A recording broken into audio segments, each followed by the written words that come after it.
श्रीमद् भागवतम चल रहा है हमारा, तृतीय स्कंद 19वां अध्याय। प्रसंग है हिरण्याक्ष वराहदेव का युद्ध।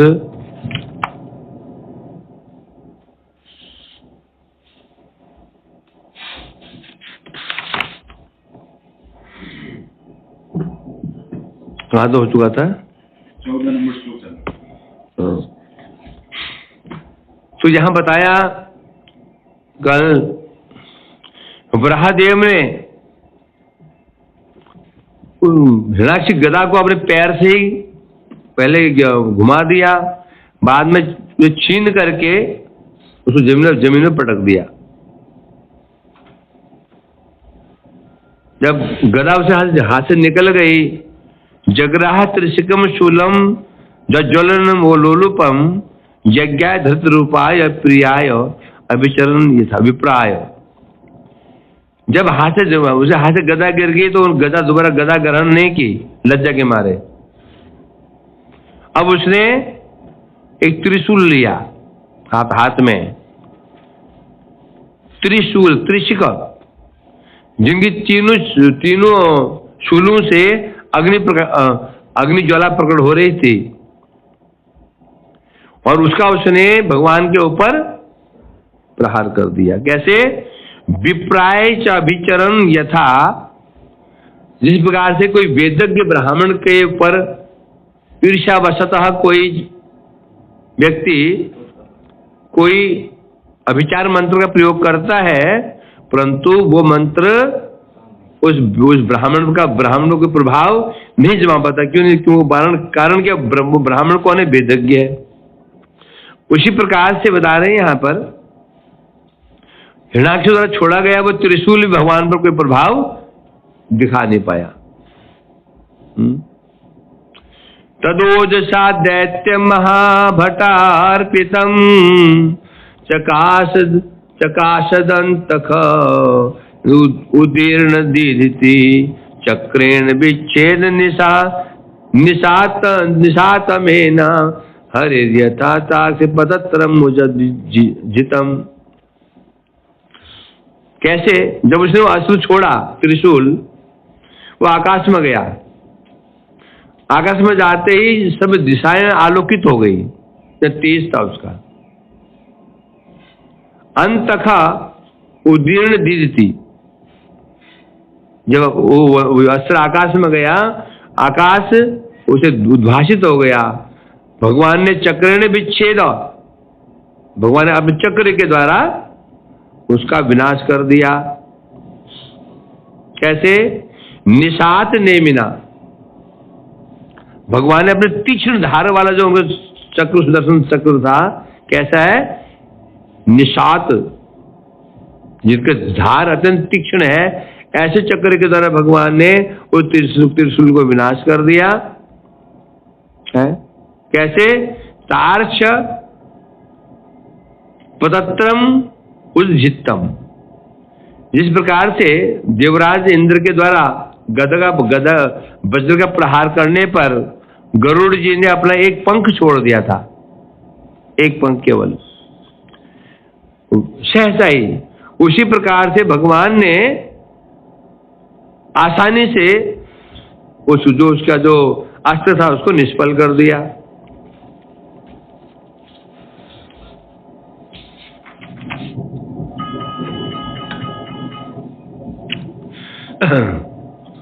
ये हो चुका था ना।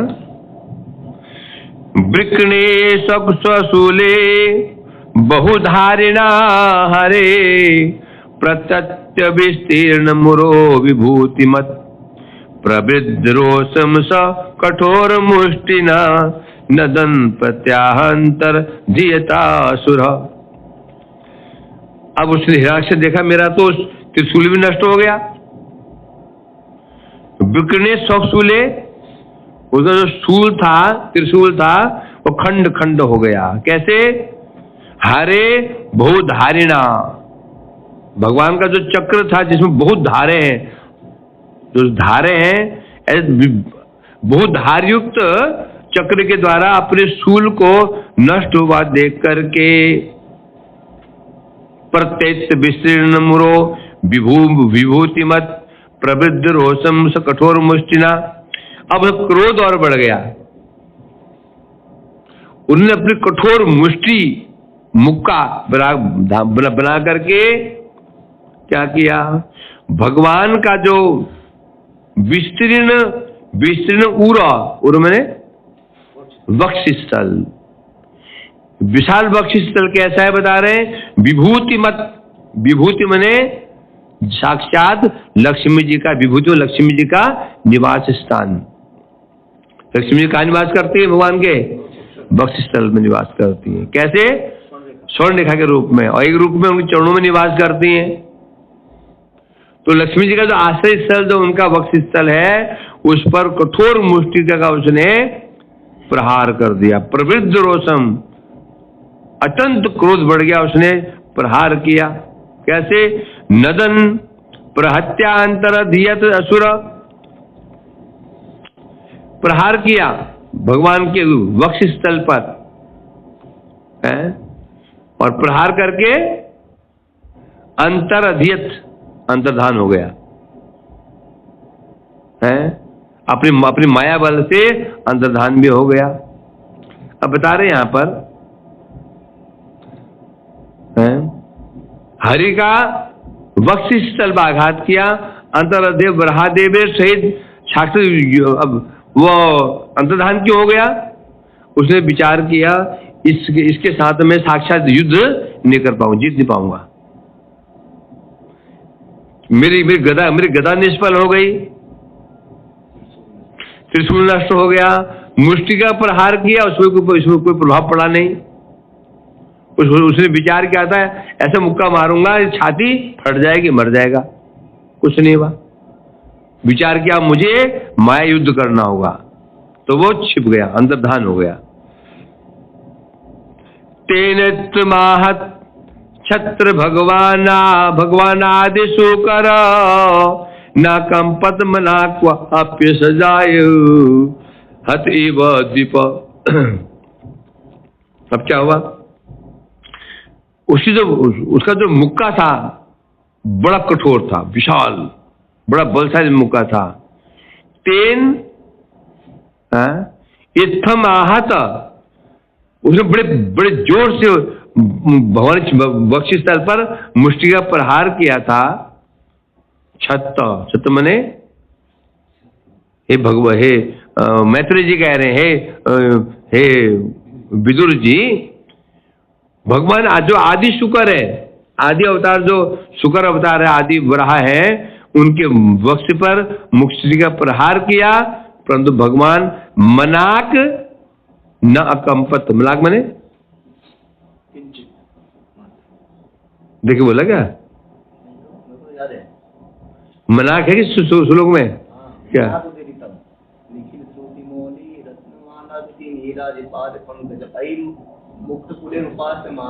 और भी कहीं मनाक है,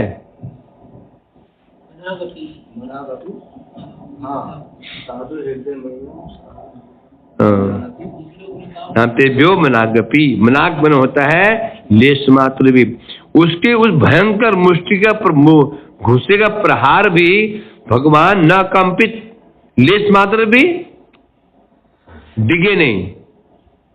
कैसे, श्रजा हत एव दीप, जैसे फूल की माला खींच के मारो, हाथी को खींच के मारो तो फूल की माला, तो हाथी दो गज दूर गिर जाता है। कैसा जी, हाथी को ऐसे फूल की माला मारे, हाथी 10 कदम पीछे सरक गया, पीछे भाग गया, होता है ऐसा नहीं, उसको कोई प्रभाव नहीं पड़ता। उसी प्रकार से उसका भयंकर जो उसका मुक्का था, उसे प्रहार भगवान को लेश मात्र डिगा नहीं सका, लेश मात्र भी, अतः एक टुकू थोड़ा भी वहां हिले भी नहीं। अथोरुधा सृजन मायाम योग मायेश्वरे हरो याम विलोक्य प्रजास्तत्रस्ता मेनरे अशोप संयमम।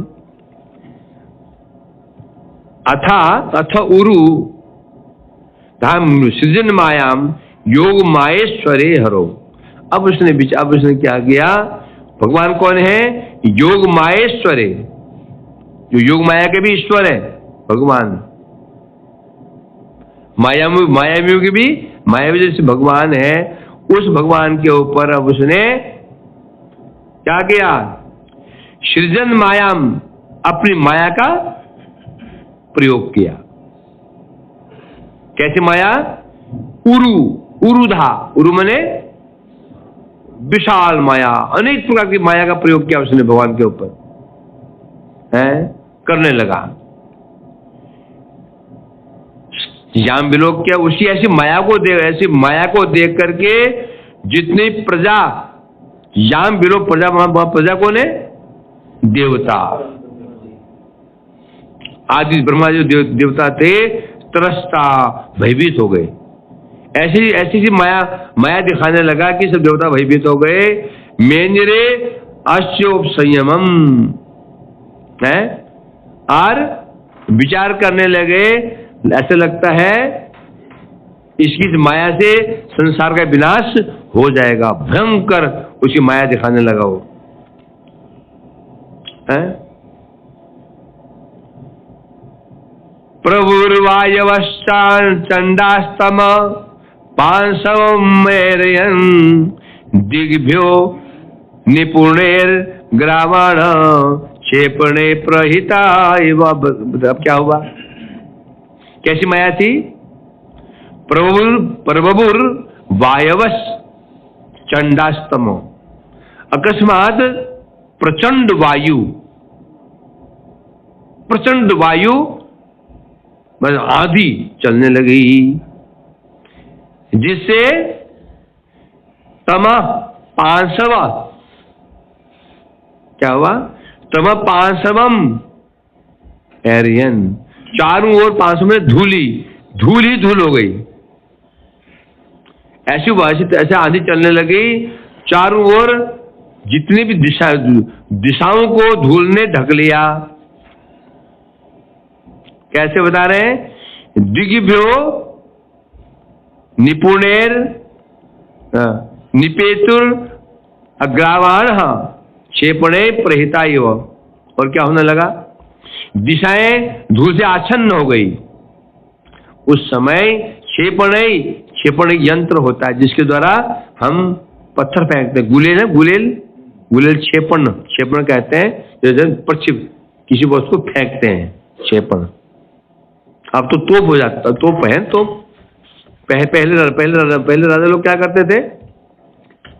तोप तो होते नहीं थी पहले, है ना? कैसे करते थे? क्या करते थे? कैसे एक बहुत बड़ी एक लकड़ी को पत्थर पर ऐसे बांध देते थे, है कि नहीं?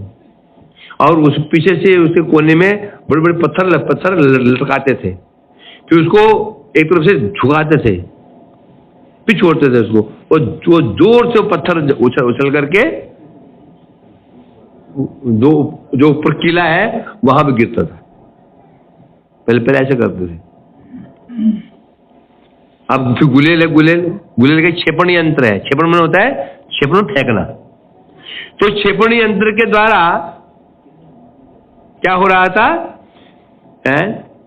निपेतुर ग्रावाण, उस क्षेपण यंत्र के द्वारा आकाश से बड़े बड़े पत्थर गिरने लग गए हैं। पाषाण, बड़े बड़े शिलाएं गिर रही थी। ऐसा लगा कि कोई क्षेपण यंत्र से फेंका हुआ है। उन्होंने ऐसा अनुमान क्यों किया? हाथ से पत्थर फेंकोगे उसकी गति कम होती है, यदि फेंकोगे उसको गुलेल से उसकी गति क्या होती है? और तीव्र होती है। तो ऐसा लगा कि आकाश से क्षेपण यंत्र के द्वारा कोई शिलाओं को फेंक रहा है, शिलाओं की वर्षा कर रहा है चारों ओर से। असंख्य, एक दो नहीं, असंख्य शिलाएं भगवान के ऊपर गिरने लगी। ये उसकी माया थी। द्योर्नष्ट भगणास अभ्रौघे सब विद्युत तनिस्तुन भी वर्षद भी पुय केसा आश्चर्य मिन मूत्रास्तिनी चाश्चर्य के। अकस्मात क्या हुआ, द्योर नष्ट भगना, ऐसे आंधी चली, आंधी के द्वारा क्या हुआ, नभ जो आकाश मंडल था नष्ट भगना, भव मने नक्षत्र तारे, चंद्र तारे जो नक्षत्र हैं नष्ट हो गए। अर्थात तारे के नष्ट होते हैं क्या, सूर्य का चंद्र नष्ट होता है, नष्ट मतलब उसका जो प्रकाश था वो नष्ट हो गया। ऐसा अंधकार छा गया उसकी माया से, चारों ओर सूर्य है, दिन के समय सूर्य चंद्र आदि इत्यादि है, सब नष्ट, सब ढक गए हैं। और क्या करने लगा, उस समय ऐसा प्रतीत होने लगा। और आकाश से मेघ आ गए, उन मेघों से भयंकर वज्रपात होने लगा, और बार बार उन मेघों से वर्षा हो रही है। किसकी वर्षा हो रही है, पूया, पीब, पीब क्या होता है, मवाद, तो थोड़ा पक जाता है ना, पीला पीला निकल तो पीब कहते हैं। पूया, रक्त, केश, हड्डियां और बीड, मूत्र, विष्ठा, पेशाब, अस्थियां आकाश से गिर रही हैं। कहां से, बादलों से वर्षा हो रही है, पीप की वर्षा हो रही है, खून की वर्षा हो रही है, अस्थि की वर्षा हो रही है। केश क्यों बोला, केश कितना अपवित्र लगते हैं, शिर में सुहाब आते हैं, जब केश कट जाते हैं कितने गंदे लगते हैं। तो केश होते हैं क्या है, ये है क्या बोलते हैं इसको, केश पड़ जाए खाने में हम खाना छोड़ देते हैं, इतना अपवित्र, केश अपवित्र होते हैं, है ना। इसलिए सिर मुंडवाओ, नाखून अपवित्र होते हैं, है कि नहीं है। तो ऐसे वर्षा हो रही है आकाश से, और जितने भी वहां पर आकाश में जो भव मने नक्षत्र तारे इत्यादि थे सब विनष्ट हो गया था, उनका जो कांति फीकी पड़ गई। अब यहां बता रहे हैं यहां पर, अब जो ये तारे आदि छिप गए, नष्ट हो गए, तात्पर्य क्या, तात्पर्य यहां पर ब्रह्मा जी ने कहा था रात्रि बेला आने के पश्चात इसे मारना मुश्किल हो जाएगा। अब तारे भी छिप गए, सॉरी नक्षत्र छिप गए, सूर्य भी छिप गया, तो उसे यहां पर क्या, वो तो क्या मानना पड़ेगा, ब्रह्मा जी ने जो कहा था, जिस मुहूर्त काल में कहा था ना आसुर की बेला, तो आसुर की बेला भगवान इसी की प्रतीक्षा कर रहे थे, क्योंकि क्यों, दिवा भाग में नक्षत्र आदि का उदय नहीं होता है ना। तो इसलिए कह रहे हैं यहां पर मुहूर्त काल अति कर्म बुझाते थे। भगवान ने जो ब्रह्मा जी ने कहा था इसको मारने को, मानो वो काल आने वाला है।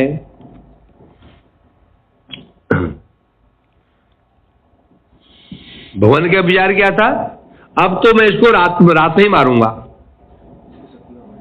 कहा था ना रात में मारूंगा, तो ये समय आ गया, क्योंकि जो दिवा भाग में आकाश में नक्षत्र आदि का उदय नहीं होता है। गिरायः प्रति अदृश्यंत नानायुधम उचोनघ दिग्वाससो यादु धान्य शूल्यो मुक्त मूर्धजा। उसी समय कह रहे हैं अनग, हे अनग, हे निष्पाप, अगमने पाप, अनगमने निष्पाप, हे निष्पाप विदुर जी, उसी समय क्या हुआ, गिरायः प्रत्यदर्शंत, पर्वत सकल जिन्हें नाना अस्त्र वर्षण करते थे, उसी में वो क्या हुआ, पर्वतों से मानो अस्त्र की वर्षा हो रही है। पर्वतों से पर्वत मानो और अस्त्र की वर्षा कर रहे हैं। बड़े बड़े शूल भाले कहां से निकल रहे हैं? पर्वतों से। और क्या हुआ, दिग्वाससो यादुधान्या, दिग्वास दिशाएं जिनके वस्त्र है नग्न, कितनी असंख्य नग्न है, और शूलन्यों हाथों में शूल लिए हुए, मुक्त मूर्धजा केस खुले हुए राक्षसियां उपस्थित हो गई। असंख्य राक्षसी आ गई। कैसे थी? नग्न। दिग्वास मतलब दिगंबर, वास माने वस्त्र, दिग माने दिशाएं, दिशाएं जिनका वस्त्र उसे कहते हैं, अंबर माने वस्त्र, दिग माने दिशाएं, मतलब क्या दिगंबर किसे कहते हैं? नग्न है। दिशाएं जिनके वस्त्र है, दिगंबर। ऐसी असंख्य राक्षसियां, हाथों में शूल, उनके हाथ में त्रिशूल शूल है, और केस कैसे है? मुक्त मूर्धजा। केस को क्या कहते हैं? मूर्धजा। क्यों कहते हैं?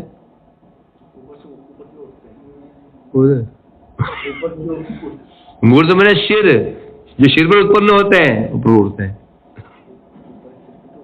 ऊपर है क्या?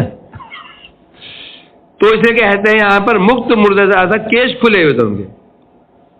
तो केस खुला हो तो क्या मानना पड़ेगा? कौन है ये? राक्षस जी है, जिसका भी हो। हाँ, तो मुझे खुले केस से कोई पूजा पाठ नहीं होता। केस खुले में हो और खुले केस से कभी भी पूजा पाठ नहीं हो, स्त्रियां नहीं कर सकती। सिर ढके बिना कोई सेवा पूजा पाठ ठाकुर जी अर्चना आदि नहीं होगा। पुरुष का भी चुटिया खुली हुई हो, उसकी जो शिखा खुली हुई हो, तो पूजा पाठ का अधिकार उसको नहीं है। ऐसी असंख्य राक्षसी वहां प्रकट हो गई। बहुवीर्यक्ष रक्षो भी पत्तस्व अश्वरथ कुंजरे आदताए व्युत्कृष्टा हिंसरा वाचो अति व्यवसा। बहु भी यक्ष, यक्ष माने गंधर्व, यक्ष आदि, असंख्य यक्ष, असंख्य राक्षस कैसे उपस्थित हो गए? पत्त, कुछ पैदल चल रहे थे, अश्व कुछ घोड़ों में थे, रथ कुछ रथों में थे, कुंजरे कुछ हाथियों में थे। तो पता नहीं, सेना में 4 प्रकार के सैनिक होते हैं। पदातिक, अश्वारोही, रथारोही, गजरोही, जो पैदल चलते हैं, अश्व जो घोड़ों में चलते हैं, रथों में चलते हैं और हाथियों में चलते हैं। इसे चतुरंगिनी सेना, चतुरंगिनी, जिस सेना में 4 अंग होते हैं। चतुरंगिनी, जिस सेना में 4 अंग होते हैं, उसे चतुरंगिनी। पहले युद्ध का ये नियम था, जो पदातिक है वो पदातिक से लड़ेगा, अश्व वाला अश्वरोही से लड़ेगा, रथारोही और गजरोही गज से लड़ेगा। यानी जो मिला उसी भिड़ गया। नहीं, ये नियम होते, युद्ध के नियम होते, जो मिला उसको मार दिया। अश्व वाला कभी भी जो पदातिक है उसको नहीं मारेगा। सामने भी आ भी गया ना, वो लड़ेगा किससे? अश्व वाले से लड़ेगा। ये युद्ध की पहले युद्ध भी धर्म से होते हैं, कहते हैं धर्म युद्ध। ये अब क्या है? अब धर्म युद्ध है क्या? इसलिए बताया जाता था, धर्म युद्ध में जो मरता है वो स्वर्ग प्राप्त होता है। धर्म युद्ध हो रहा है, उसमें कोई मरे, जो मृत्यु प्राप्त होगा उसको स्वर्ग निश्चित, उसके लिए धर्म युद्ध है। अनंत काल तक जाना जाता है।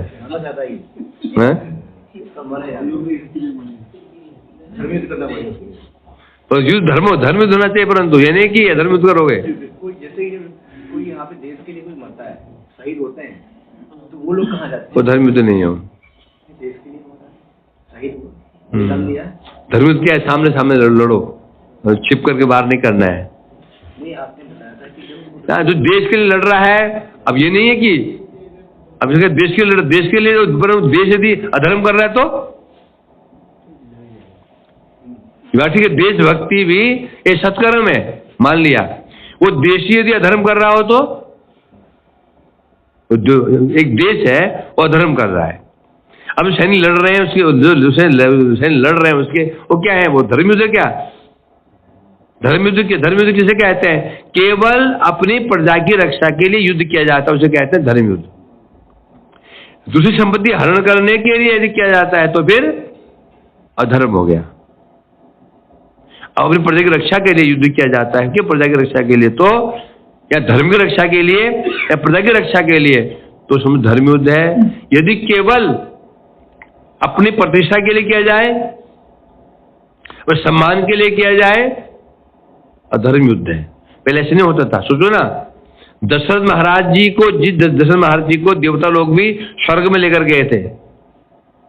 वो अपने केवल कहां? अयोध्या में खुश थे। आक्रमण किया उन्होंने किसी के ऊपर? सोचो, चाहते तो क्या करते? पूरे पृथ्वी को क्या कर जी सकते थे? किया उन्होंने ऐसा? देवता जिन्होंने लेके जा रहे हैं, क्या उन्होंने सामर्थ्य नहीं था जीतने का? पूरे विश्व को जीता उन्होंने। क्यों? अब राज्य में ही खुश है। इसे क्या कहा जाता है? इसे कहते हैं धर्म युद्ध है। इसलिए कहते हैं धर्म जो मरता है वो स्वर्ग प्राप्त करता है। तो इसलिए कह रहे हैं इस प्रकार से बड़े असंख्य राक्षस, असंख्य गंधर्व, कुछ पदाति हैं, कुछ हस्ती, अश्व आदि पर वहां पर, और कैसे क्या कर रहे हैं? हिंस्रा वाचो अति वैशसा।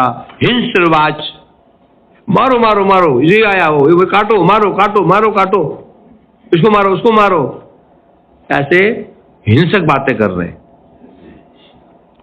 समझे कि नहीं? युद्ध में ऐसी बातें क्यों करते हैं? सामने वाले को उत्साह को गिराने के लिए। चिल्लाने से भी सामने वाला डर जाता है।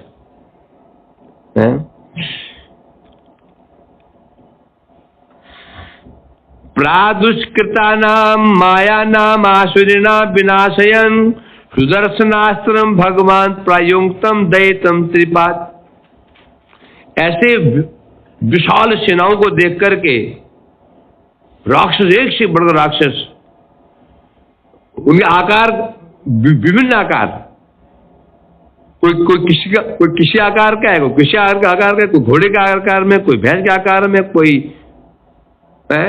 शिगाल के आकार में, बड़े बड़े विशाल दानव, दैत्य, यक्ष सामने आए हुए हैं। और देख करके भगवान ने क्या किया? माया नाम आसुरीनाम विनाशयन प्रादुष्किता नाम सुदर्शन शस्त्रम। भगवान ने उस समय अपने सुदर्शन शस्त्र को प्रादुष्कृत प्रकट किया। सुदर्शन शस्त्र है उसको प्रकट किया और प्रकट करके प्रायुक्त उसका प्रयोग कर दिया। सुदर्शन कैसा है? दैतम। दैत मतलब प्रिय। सुदर्शन कौन है? भगवान का अति प्रिय, जो अस्त्र नहीं है, वो पार्षद है। सुदर्शन कौन है? कौन? पार्षद है भगवान का, जो अस्त्र रूप में प्रभु की सेवा करते हैं। अत्यंत प्रिय जो उनका जो सुदर्शन शस्त्र है, भगवान ने उसका प्रयोग किया और प्रयोग करके मायानाम आसुरीनाम, जो आसुरिक जो मायाएं थी, जितने वह यक्ष थे, राक्षस थे, वो जो पिशाचिनियां जो वहां उपस्थित नग्न, विनाशियन, सबका नाश कर दिया। किसके द्वारा? अपने चक्र सब नाश कर दिया। भगवान के लिए यहां शब्द उपयोग दैतम त्रिपाद। भगवान के लिए क्या शब्द का उपयोग हुआ है? त्रिपाद। त्रिपाद, त्रिपाद क्यों हुआ तो बता रहे हैं। सत्य, तप, सत्य, दया, ये 3 पाद है जिनके, उसे कहते हैं त्रिपाद। क्या? तप, सत्य, दया, ये 3 भगवान के पाद हैं, त्रिपाद कहते हैं। कौन है? ऐसे भगवान ब्रह्मदेव हैं। अथवा प्रातः शमन प्रवृत्ति है, त्रिसंध्या जिनका यज्ञ किए जाते हैं उसे कहते हैं त्रिपाद। प्रातः काल, मध्याह्न काल, सायंकाल, उनको कहते हैं त्रिपाद। इसलिए भगवान को कहेंगे त्रिपाद कहा गया, त्रिपाद विभूति, त्रिपाद। तदादिते समभवत् सहसा हि दिवे पथु स्मरन्ता भरतुरादेशं स्नाचाचरिक प्रसुश्रुवे। जब संध्या समय उपस्थित हुई उस समय दिते समभव सहसा हृदय वेपथु स्मरन्त्या भ्रतुर आदेश। उसी समय जो दिति थी हिरणाक्षी की मां, क्या हुआ? उसका हृदय कांप गया। क्यों कांप गया? भर्तुर आदेशम, क्योंकि उनके भर्ता कश्यप जी ने आकाश में भविष्यवाणी की थी। क्या? इसका विनाश भगवान के हाथों से होगा। उसका स्मरण करके, पति के वाक्य स्मरण करके क्या हुआ? तो उनका हृदय बेपतु, उनका हृदय कांपने लगा, सारा शरीर पसीने से लथपथ हो गया, डर के मारे, भय के मारे। स्तनाच, उनके स्तनों से प्रसु शुरुवे, क्या होने लगा? शोणितम स्तनात् आश्रिक प्रसुरुवे, उनके स्तनों से खून निकलने लगा। उनके स्तनों से दूध नहीं, क्या नहीं लगा? खून झरने लगा, रक्त झरने लगा। क्यों? स्मरण करके कि पति ने कहा था, मेरे पतिदेव ने कहा था, ये क्या, ये आसुरिक बेला में ये 2 पुत्र उत्पन्न हुए हैं, इसलिए परम असुर बनेंगे और सबको परेशान करेंगे और उसमें भगवान इनका वध करेंगे।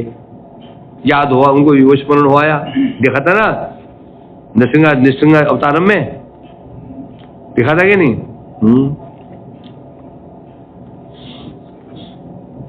चलो हो गया है? क्या नहीं लिया?